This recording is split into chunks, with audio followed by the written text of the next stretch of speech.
Hello boys, welcome back to our channel Sri Chaitanya educations.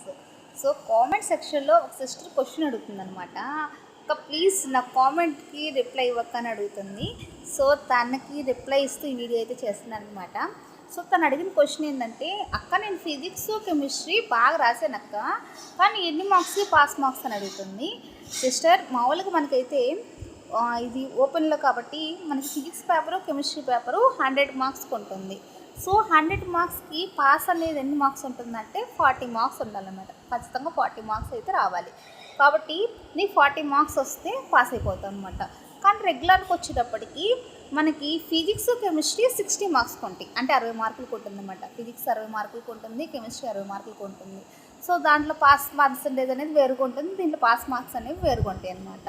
కాబట్టి నీకు pass marks రావాలంటే నువ్వు ఖచ్చితంగా 40 మార్క్స్ అయితే తెచ్చుకోవాలన్నమాట. ఇంకా మీలో ఎవరికైనా డౌట్స్ ఉంటే ప్లీజ్ కామెంట్ సెక్షన్లో మెన్షన్ చేయండి. మెన్షన్ చేశారంటే వాటిని వీడియో రూపంలో తెలియజేస్తాను. So please my dear sisters and brothers, నన్ను సపోర్ట్ చేస్తారని కోరుకుంటున్నాను. వీడియో కనుక నచ్చినట్లయితే ప్లీజ్ నా ఛానల్ సబ్స్క్రైబ్ చేయండి. Thank you.